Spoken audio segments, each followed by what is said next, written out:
laban sa sarili ninyong kaalyado at sa mga kaanak ninyong adik sa droga. Kabanat, ang nangyayari po, ang lahat po ng nakasuhan ngayon ay puro kaalyado ng mga Duterte. Arang bias masyado ba?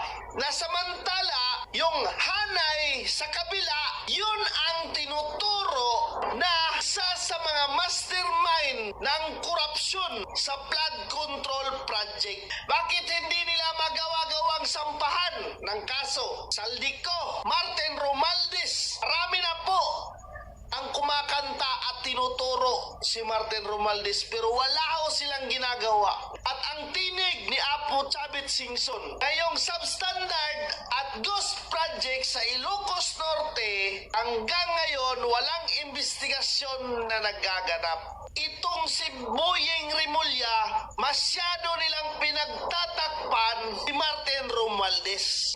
Bakit dito kayo nakapokus sa mga Duterte? Ang pinaglalaban ng taong bayan ngayon, yung ghost project. Bakit nag-iingay ang taong bayan ngayon? Dahil sa korupsyon.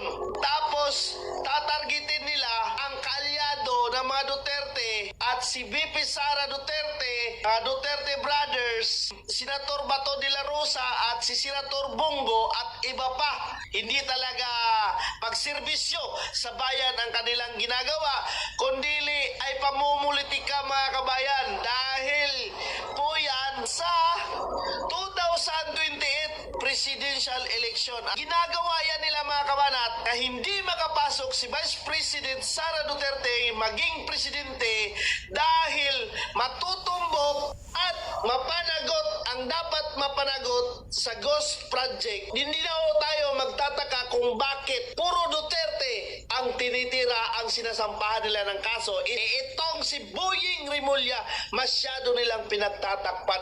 At itong si Vince Dizon, wala rin hong ginawa. No? Hindi hanggang ngayon hindi maimbestigahan ng Ilocos Norte. Kaya po, hindi na ako nagtataka bakit ang Pangulong Marcos bumuo ng ICI, independent dahil ay appointed nila yun. Sila mismo ang mag-imbestiga. Sa kanila lang yun. Imbestigahan natin ang mga Duterte. Yung sa atin, wag na lang ha. Kung pulong Duterte, binabanatan itong si Boyeng Rimulya. Ayon kaya kung pulong Duterte, kung tunay kayong naghahangad ng hustisya, simulan ninyo sa sarili ninyong hanay. Kailan kayo magsasampa ng kaso laban sa sarili ninyong kaalyado at sa mga kaanak ninyong adik sa droga.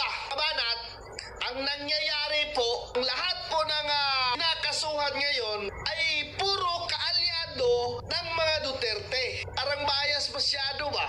Nasamantala, yung hanay sa kabila, yun ang tinuturo na sa mga mastermind ng korupsyon sa flood control project. Bakit hindi nila magawa-gawang sampahan ng kaso? Saldico, Martin Romualdez, marami na po ang kumakanta at tinuturo si Martin Romualdez, pero wala ho silang ginagawa. At ang tinig ni Apo Chavit Singson, ngayong substandard at ghost project sa Ilocos Norte, hanggang ngayon walang investigasyon na nagaganap. Itong si Boyeng Rimulya, masyado nilang pinagtatakpan si Martin Romualdez. Bakit dito kayo nakapokus sa mga Duterte? Ang pinaglalaban ng taong bayan ngayon, yung ghost project.